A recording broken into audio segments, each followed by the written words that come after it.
Dr. Doll, and welcome to another video. As you can probably hear in my voice, I am sick yet again. Thank you to my beautiful children. My 2-year-old just seems to catch every single virus known to mankind and then lovingly bestows it upon me. So I feel like I'm sick at least once or twice a month. I have a really interesting and kind of fun project I've been commissioned to do. And it's the type of project that I really enjoy doing because of the history and the sentimental value of it. So I was contacted on my Etsy site from a lady who asked if I could restore her childhood baby doll. She is expecting her first grandbaby and would like me to fix up and restore and clean her childhood doll so that she can give it to her grandbaby. And I love that. I love that's the part of, dolls that is irreplaceable, is having that attachment, that, that heirloom, something that you can pass down. I just love that. So she sent me some pictures and I told her that I would give it a go, but I'd like to show you the doll in question. So this is a 1975 Fisher-Price honey lap sitter doll, 12 inches tall. And as you can see, this poor baby is in some rough shape. So it looks like her body is all pretty much cloth and stuffing, and then her hands and her head are rubber. And her head is detachable. It looks like it's connected with a zip tie, so hopefully that'll be fairly easy to remove. I can tell right away that she was well loved, but on top of that, she's had her hands have been chewed by probably a family pet. Teething puppies like to chew on dolly hands and feet. So you can see that there's been some irreparable damage done to her hands. There's a lot of faded paint and scuffs and scratches. And then also the fabric is very faded and very thin in some places, and there's also just holes in various places in her body, as well as staining. So she wants me to, sorry, my kiddos are watching videos in there, but she wants me to fix her up and keep as much of the original doll as possible. So I have purchased there's no way to fix these hands. And I told her that. I was like, there's no way that I can repair these. I'm just going to have to replace them. So I did purchase for $20 on eBay a very good condition honey lap doll from same doll. But you can see that this one probably never got played with. It probably sat in storage for the last 40 years or so. Because it's practically brand new. There is one major stain here that I would like to examine closer because, as I've said in previous videos, my number one concern is safety, especially since this is going to a newborn baby. I want to make sure there's no mold or mildew that's left in these dolls. Absolutely, I want them to be 100% clean and safe for the babies. So the challenge for me is going to be, because the easy thing to do would be just to ship her this doll and say it's the same doll. But that's not really what she asked for. She asked for me to restore her old doll because this is the one that she played with and she loved and cared for. And so the challenge is going to be trying to keep as much of the original doll as possible while still restoring her. And that's going to be very difficult to do because there's not a lot left on this doll that's actually savable. I was hoping, just based off of the pictures, that like her torso area was going to be in better shape, but looking at it here, it's just super duper thin and there's lots of little holes. So I don't know. I'm gonna try. I'm definitely gonna try and use this head because this is the one from her childhood doll. I think that's such a big part of the doll that it's worth saving. And I have a great example of what the paint should look like here. So I think I'm going to at least save the head, and then I'm going to try and save the torso if possible. But both of them just need a good wash. I need to get in there and look at the stuffing and make sure the stuffing is still good. Definitely going to use the hands from this one and give her a good clean and some fresh paint. But I thought this would be a fun thing to film. It's been a while since we've restored a vintage doll. It's been, I know with Christmas and holidays, it was like there was just a lot of requests to do American Girl dolls, so that's kind of what I was focusing on. But it's kind of nice to get back to doing some other stuff. So anyways, I thought this would be fun to film, and I hope you enjoy the process.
Okay, so back to working on this dolly. So I washed this replacement body very thoroughly, and some of the yellow dye did bleed out, which was interesting. I'm not sure what kind of dyeing methods they used in the 70s. It did stain this white collar a little bit, which I'm not super happy about, but I'm not sure what to do about it.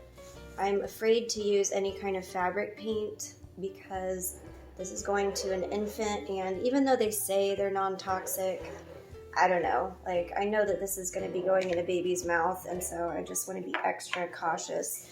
So I washed and dried this. Now, I didn't take the stuffing out of the feet, so I wanted to be really careful on how I dried. Normally I hang dry things, but because, again, this is going to an infant, I didn't want any possibility that there's moisture remaining in there. So first I tried to towel dry as much as possible, and then I wrapped it up in a towel and I did a tumble dry on low in my dryer until it was completely dry because, again, I just want to be extra cautious and safe. So now we're going to get to the head painting. So I have the actual head here from her grandmother's doll, and then I have the newer head here. So I'm going to be using this one as my reference to try and match the same tones. You can see that her head, there's a lot of paint missing, a lot of that golden blonde color. There's some marks. I already washed and cleaned her face. There's still some marks left. I'm going to buff them out, but I'm also going to just leave them because it kind of adds that history and that character so that, you know, her grandmother can look at it and be like, oh yeah, this is my doll. So I've already pretty thoroughly scrubbed and cleaned and dried out the head and the piece that goes with it. So now we're going to get to the painting part. So believe it or not, blonde is actually one of the more difficult hair colors to recreate with paint, at least in my experience, just because it can go wrong in so many ways. There is not like a paint that you can just buy in a store that is already blonde. You have to mix your paints together. So I'm going to start with a yellow base because this is very yellowy. Like, this is very yellowy blonde. We're going to start with the yellow base. Base, excuse me. I'm going to add some browns into it, and we're just going to mix until we get that desired sort of golden color. And it might take me a while because, like I said, blonde is just a very difficult. Some blondes have more green. Some blondes are more warm toned. And I just like, with brunette hair, a lot of times you can go to the store and they have, you know, colors that are already chestnut or ashy, whereas like it's more difficult. And maybe it's just me. Like, maybe other people think blonde is easy, but I always struggle with matching blonde hair color. Oh, you gotta go potty, Betty? Okay, be right there. Okay, back. So we're actually, like, I'm not hating this, what's happening so far. I'm gonna add a little bit more orange, a little bit more like warmth. And I know my mom is a blonde, and she has like platinum blonde hair. And she dyes it now, but like naturally it was always very platinum blonde. And finding like a dye that was that exact shade of blonde, I think it took her like 10 years to find that perfect shade that like matched her natural hair color. So I think there is something to the blonde hair like being a little bit more difficult to tone match. There's a lot of like undertones, and like I said, sometimes it pulls more green, sometimes it pulls more blue, sometimes it pulls more warm, sometimes it's ashy. So it just, it's always a learning curve for me. I feel like we're getting close, but I don't know, it's kind of looking like mustard right now, which is not really what I'm going for. Okay, so we're definitely like in a mustard realm. Actually, that is close. Do you see that? It's actually not a bad match. Okay, I'm just gonna put a little bit on and see what it looks like. Okay, it's definitely mustardy, but actually I think it's a good match. Do you see how it blended there?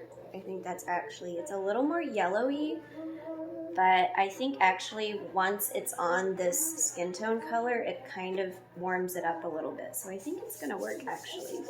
So I need to find a brush. It's going to work.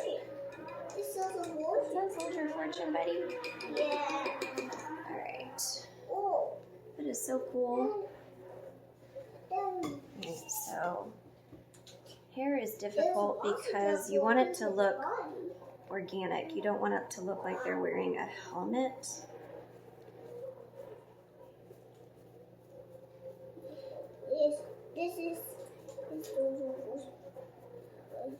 Okay, look at, it's a little bit on the bright side, but I actually don't mind it.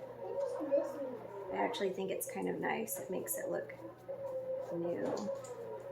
Not really sure what I'm going to do about the staining on the white fabric. I don't know. Should I bleach it? I know I really am scared to use bleach on a fabric that's this old and this thin. I guess I could try and scrub it some more. Again, I'm kind of worried about using fabric paint because I just don't know how safe it is for like an infant to be putting in its mouth. Like, I know they make them non-toxic, but just can never be too careful.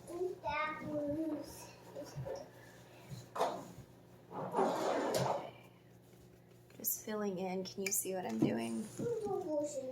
Just filling in all of these kind of bald spots.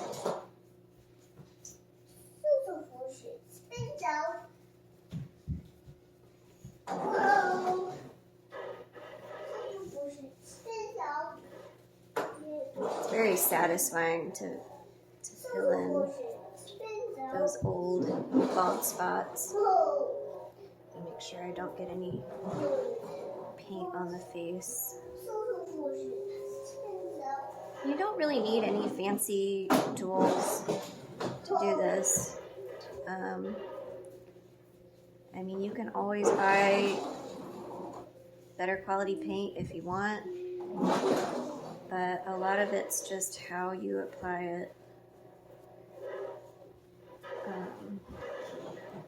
Yeah, I think that looks, I like it. I think it looks very new looking. It looks mustard on the plate, like it looks like, you know, what's that? Is it French's mustard? You know, that very bright yellow color. But when you put it on the doll head, it actually kind of looks less vibrant, makes it more warm, and as it dries, it will also kind of change colors. That's the difficulty with paint, is it looks different when it dries.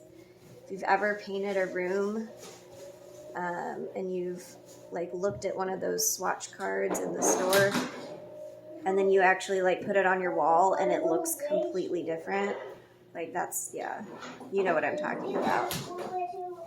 Like the lighting, everything just kind of makes the paint take a different form. So finicky. People that are like really good at painting, I have so much respect for, because they have just an eye for those kinds of things. I'm one of those people that I'm very okay at a lot of things. I'm very average at a lot of things. I'm not like a expert on any one thing though.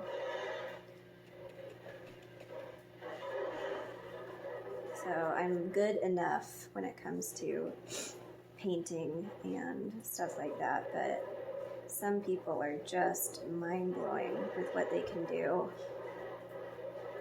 Just mind-blowing.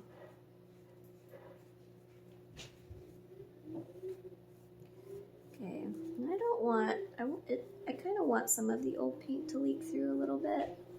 Like, I don't want to lose it completely.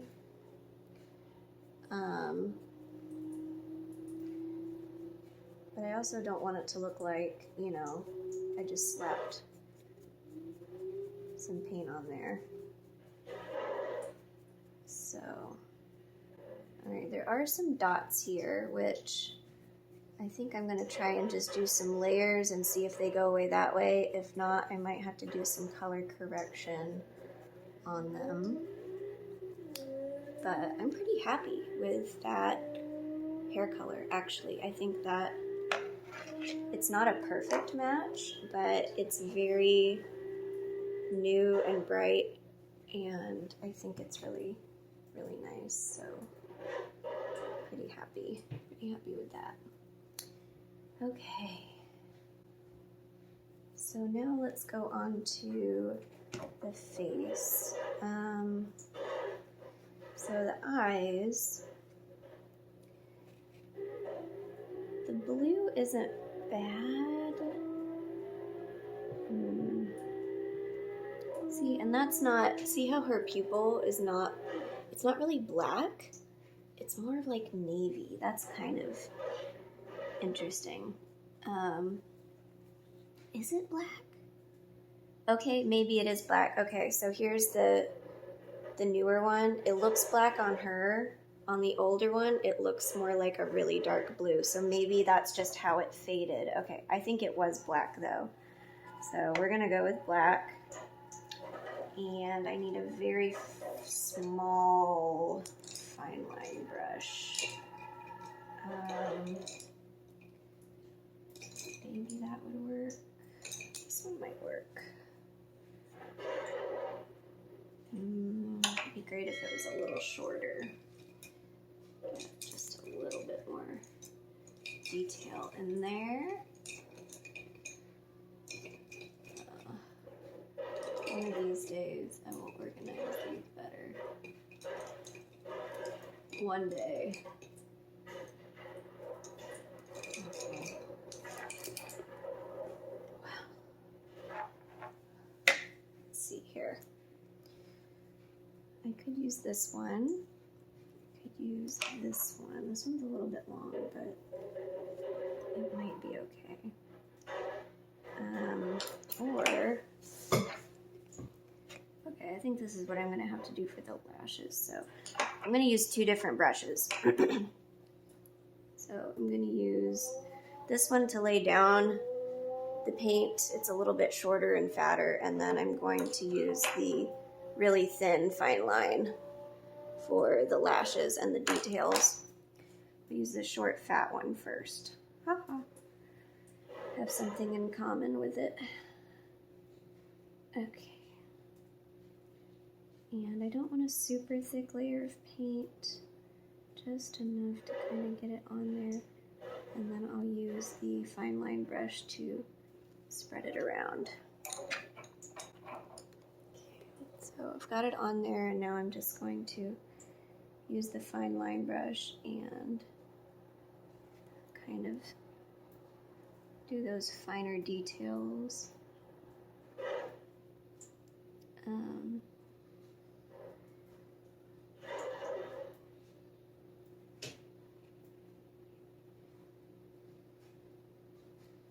It's really nice to have a model that I can work off of so that I know exactly what it's supposed to look like. That is so unbelievably helpful. Her hair's already pretty dry. I'm not gonna chance it though.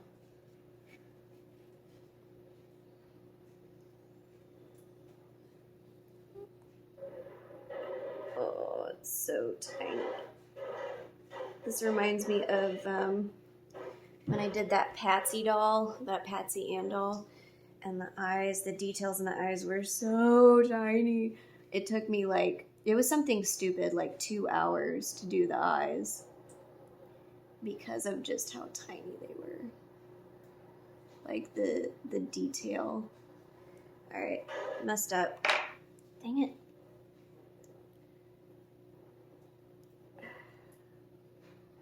In case you didn't know, toothpick is my weapon of choice when it comes to correcting fine line details. Yeah, that Patsy Ann doll took me way too long. Like just by looking at her, it's like that you wouldn't think that it would be super detailed, but for some reason I just really struggled. Happy with how she came out, but yeah, definitely struggled.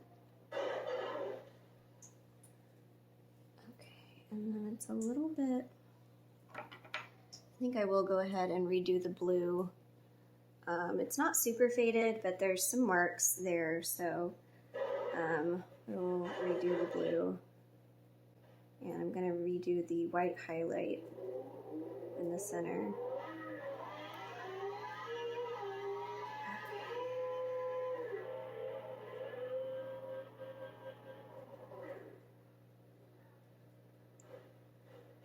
I know this is very exciting for you to watch.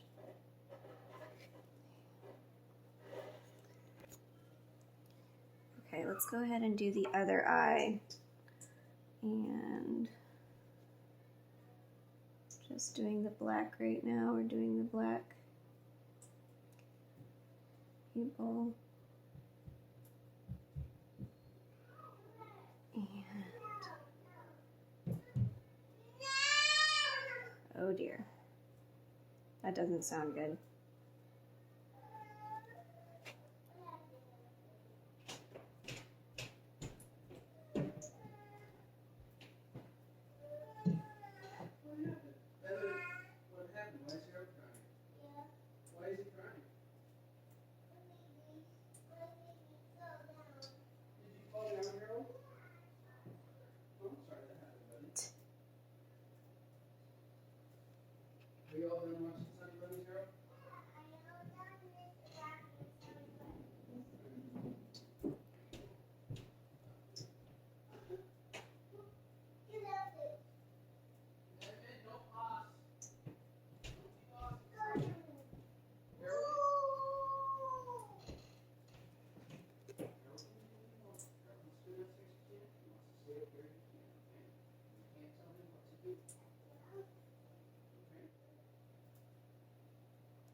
Oops. Smudged a little bit there. Okay. Alright, I'm pretty happy with the black. So I'm just going to let that dry really, really good. I'm going to go ahead and touch up the brows. The brows are pretty good. There is the tail that's missing on this side. So I'm going to just fill those in while I wait for the black to dry.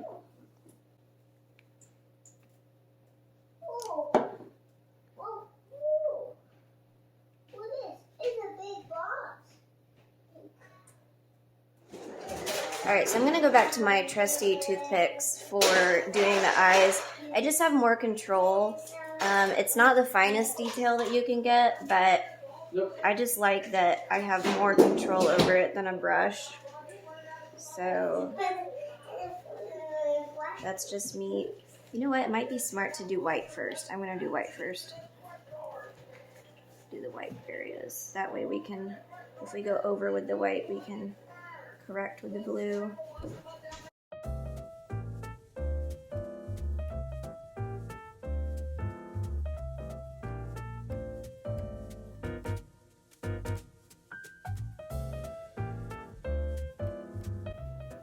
Let me say hi to all the people. Hi. all you people. Say hi, Dolly, beautiful Dolly friends. Yeah, so he likes the camera.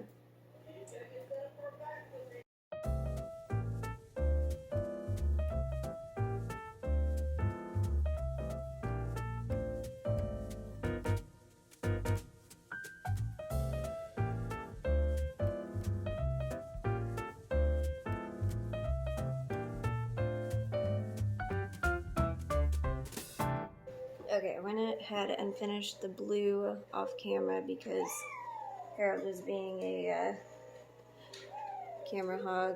So, not an exact match, but it's close. It's very close. We're gonna work on the lips now. So, the lips have this very peachy, sort of sweet, natural, pinky peachy color. I'm gonna really try hard to match that exactly. So I'm gonna mix up some paints. Let's see, I've got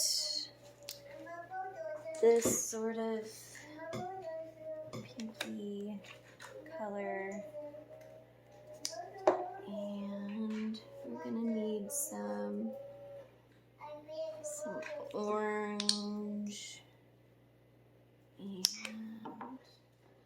I need some brown as well, but let's start with that, see where it gets us. Okay.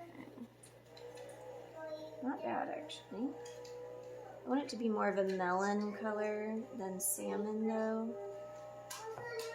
So, maybe just the tiniest bit of red. Red is so pungent, though. You have to be really careful when you're adding it, because it will dominate. Even if you just put a little drop in, it dominates. You really just put it in a little bit at a time. Okay, it's close. I'd like it to be a tiny bit more orangey. Maybe even a bit of brown. I'm gonna just add a tiny bit of both of those in. Right now we're at a salmon color, and I want to hit. Oh yeah, by the way, Harold decided to paint the dolly head when I wasn't looking. Luckily, it's not the client's dolly head; it's the extra. So, okay, maybe a little bit more. This.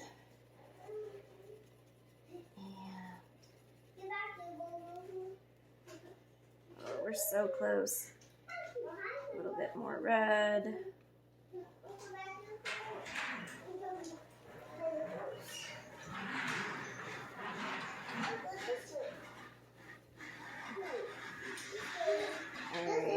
Alright, that is super close, so I think we're gonna go with that.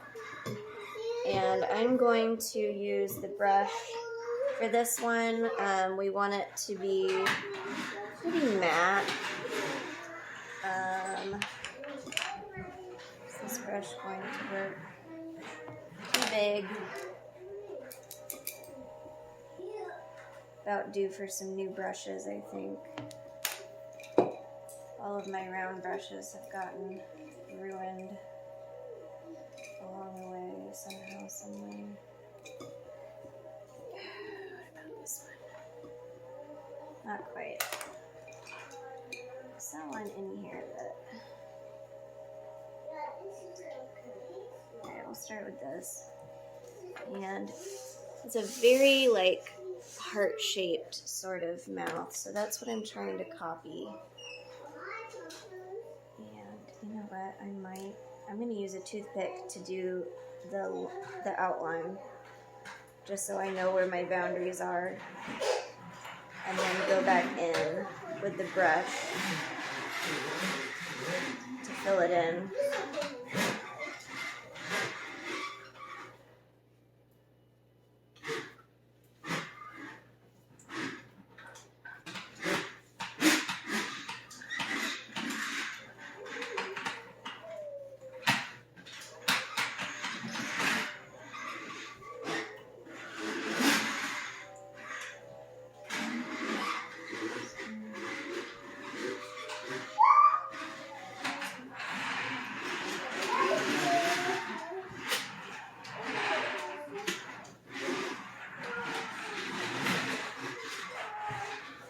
so I have kind of a rough outline, and I'm going to fill that in.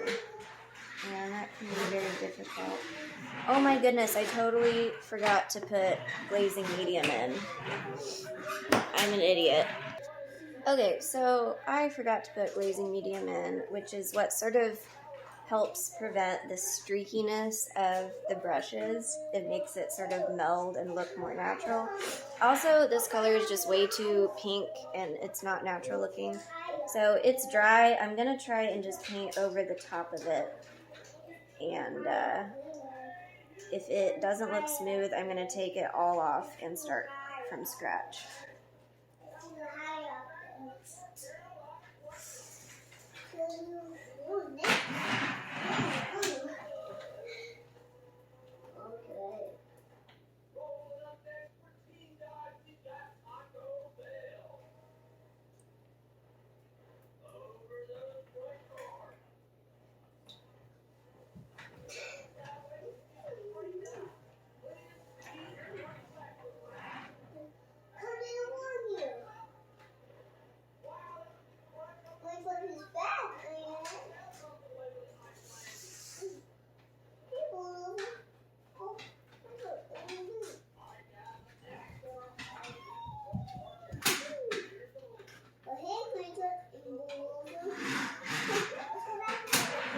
Okay, to me that looks much better.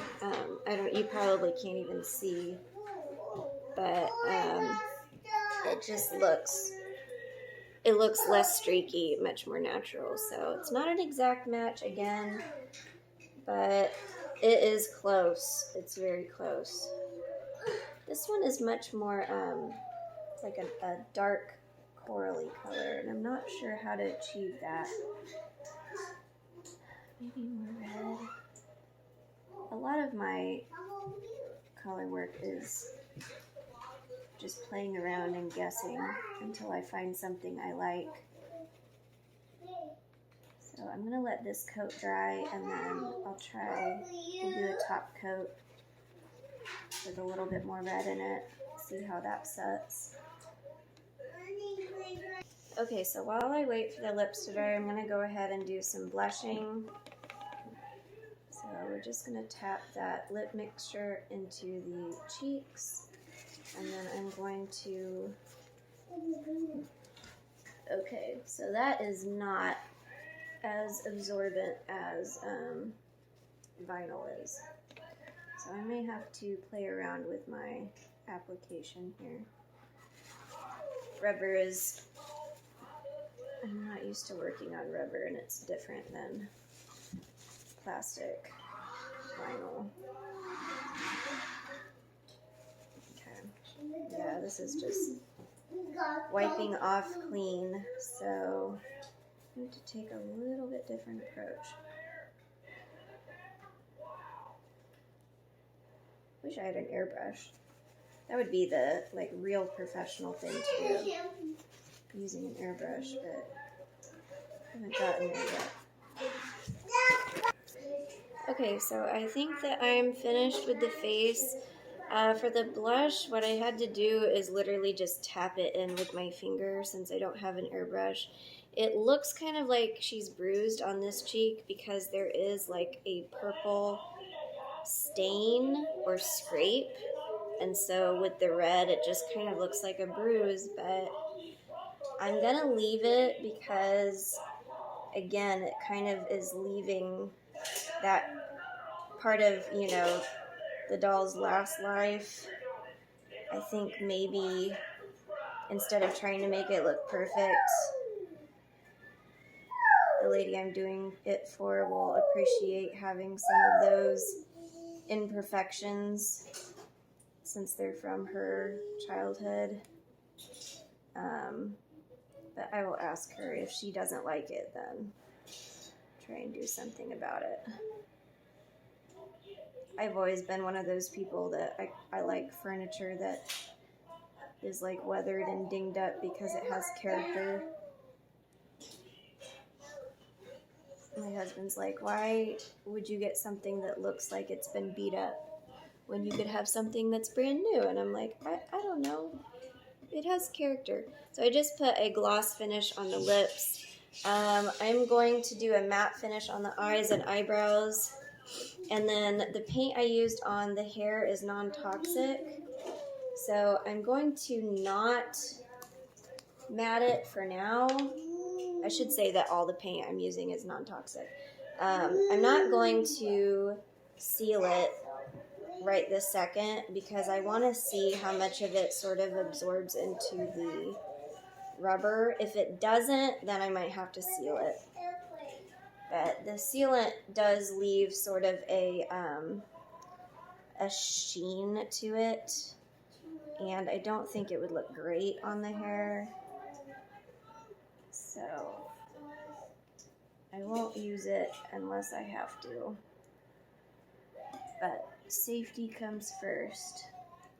I don't want paint flaking off into someone's mouth, a baby's mouth.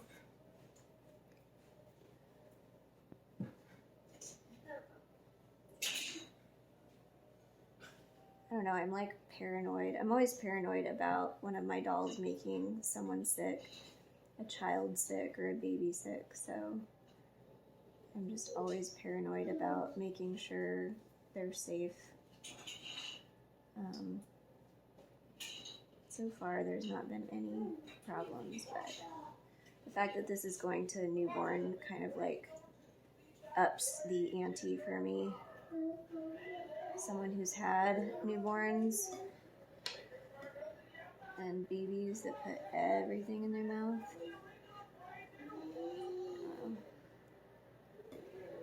Okay, so did a little thin matte finish there, and then I'll go ahead and do a sealant on the eyebrows because I don't think that will look weird. And I'm gonna wait and see on the hair.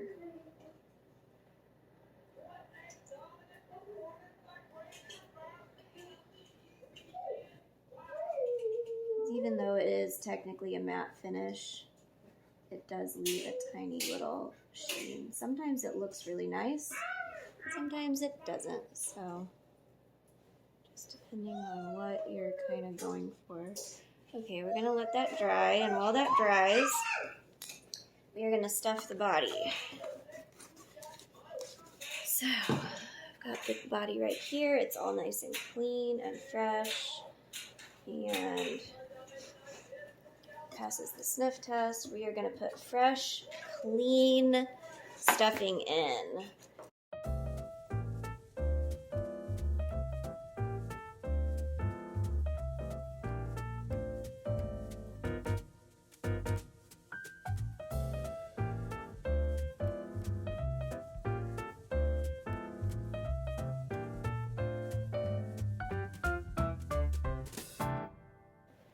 And then the little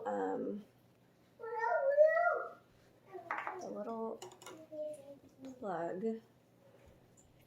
also had stuffing inside of it, so we're gonna recreate that.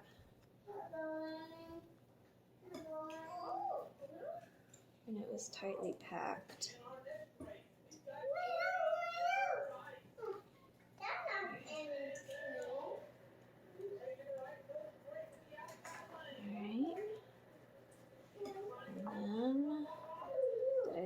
Did I overstuff it? I may have overstuffed it a little bit. Okay. Alright, I think that'll be good. Time for the zip tie. Woo. This part I'm definitely used to.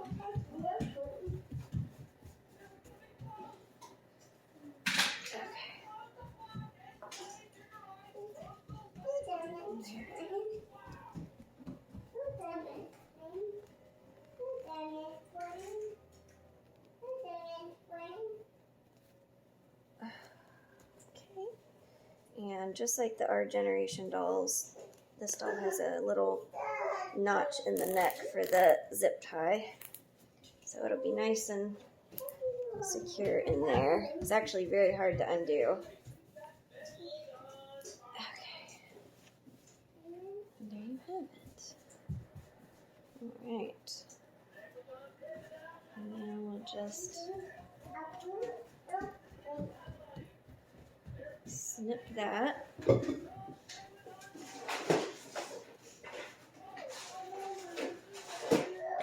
can find my scissors anywhere.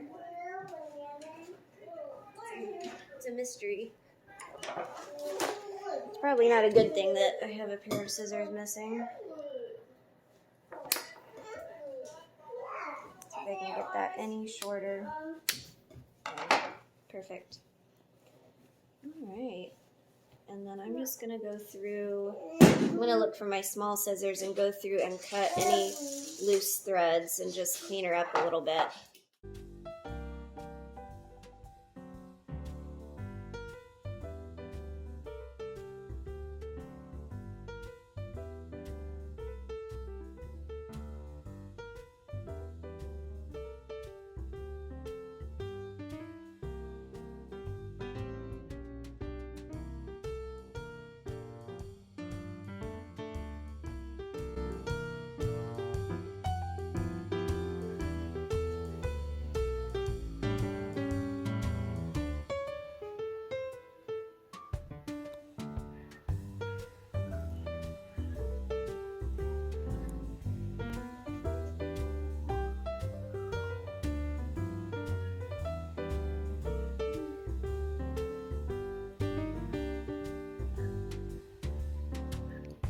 Okay, so our honey lap sitting doll from Fisher Price, 1975 is all done.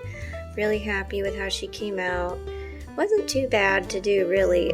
So what we did was I purchased a replacement body because her hands had been chewed on, and the fabric on her body was so thin that there really wasn't any good way to salvage it. I washed and restuffed this new body, and then I saved the old head and we have repainted it, trying to make it look as original as possible. She has a slight glossy lip, or he, it might be he. And then we repainted the hair, this golden blonde color. All of it is non-toxic water-based paint, trying to keep it as safe as possible for baby.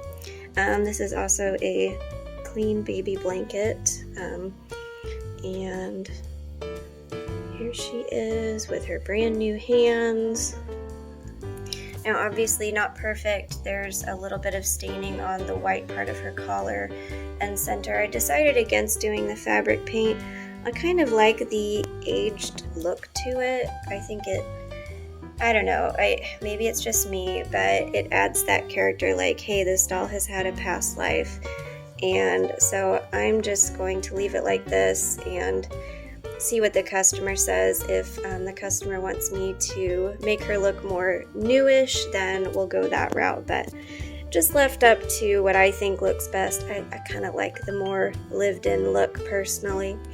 But anyways, I'm really happy with how little baby came out. And these are the kind of projects that I love doing, these sort of heirloom dolls that get passed down from one generation to another. So thank you so much for joining me and for watching. We'll see you in the next video. Bye guys.